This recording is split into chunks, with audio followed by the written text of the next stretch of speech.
Yeah, I think we're still working on that part, not putting ourselves in that situation, but I'm super proud of us. I mean, closing games, it doesn't always have to be pretty, and I think it just also gives us different things to look at in the film room, but I'm super proud of us the way that we've been able to close those.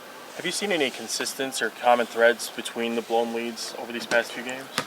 I feel like most of it is controllable for us, and I think that's where we just have to get better, is making sure that we continue to execute the things that we're working. But then also, I think defensively, I think we have little lapses here and there, and both teams that we've played have just been able to capitalize on that. So for us, just making sure that we're on our P's and Q's every moment. In the same token, what has been the theme of pulling out the win in those games as well? Closing that fist, baby. Closing that fist. For us, it's about just being together and sticking together. We know basketball is a game of runs, so for us, it's just about embracing those runs, not separating, and just continue to do what's working. You heard Steph say close that fist. When did that start being a thing, you guys said? I want to say a few games ago, honestly. When we, a few games ago, I'll say that. What started that as a thing? I think we've just had so many close games that we haven't came out successful. So for us, it's about making sure that we stick together and once again, like, just embrace that teams are gonna go on runs. Like, we're in a great league and players are gonna score. So for us, it's just staying consistent and staying together.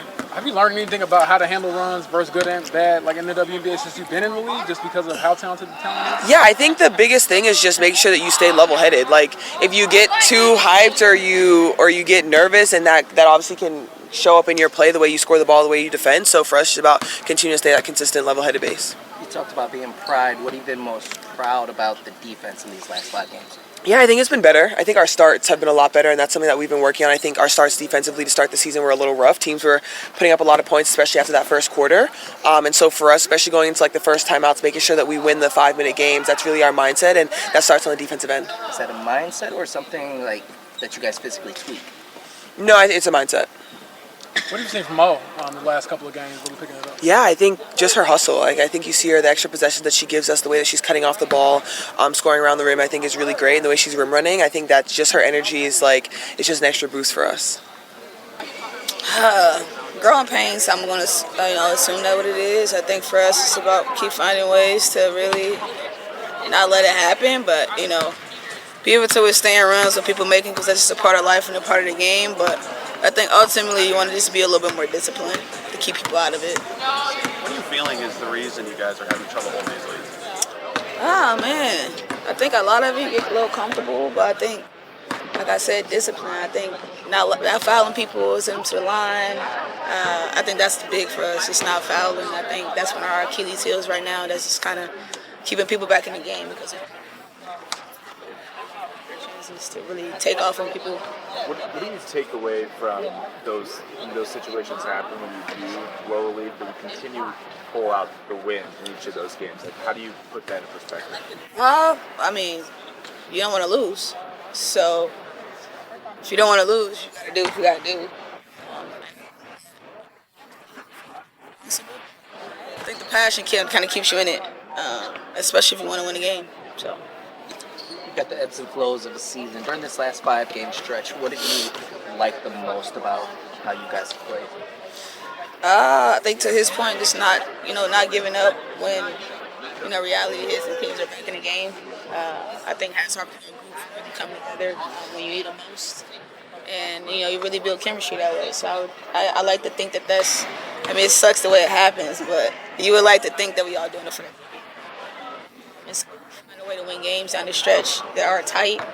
It shows who your group is, and I think it's good for us. Is that just the process of a long season coming along, or was there kind of something I think it's a long season. I think it's a long season, so you want to keep finding ways to grow. We don't want to, hopefully this is something that not last long.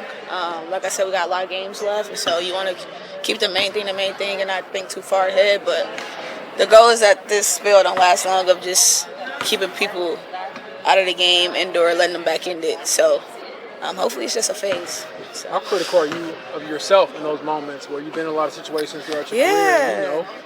Probably some inconsistent plays that you've had the last couple of games. I think I've had some bonehead mistakes I don't like for myself. I think I'm getting 95, 98, 98, and so you don't want to have those. You don't want to be that person indoor, that player that's not, doing what they need to do. You got to be sharp. So I think mentally I just want to be a little sharper. I want to finish on my lays. And so You take looks in the mirror, man. You got to be honest with yourself about where your team needs you at, and just keep chucking away. But look at myself in the mirror for sure.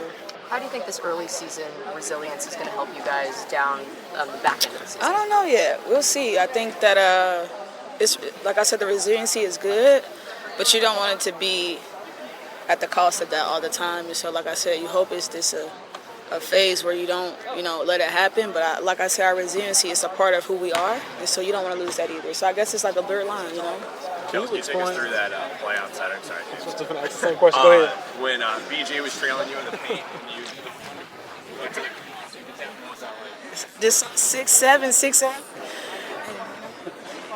Of a game gonna be. So it's like, F that. I'm not gonna let that happen, and so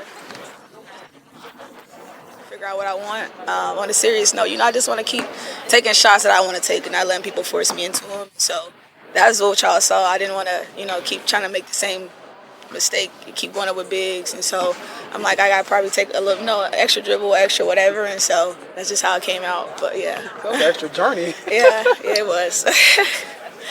Good. Outside of, just one last one for me, outside of, we're talking a lot about kind of giving up the leads, but outside of that, during this last stretch, you guys have picked it up a little bit defensively. Yeah. What part of that has stood out the most to you? I think it's defending is something you gotta want to do, man. At the professional level, you can't lie about that.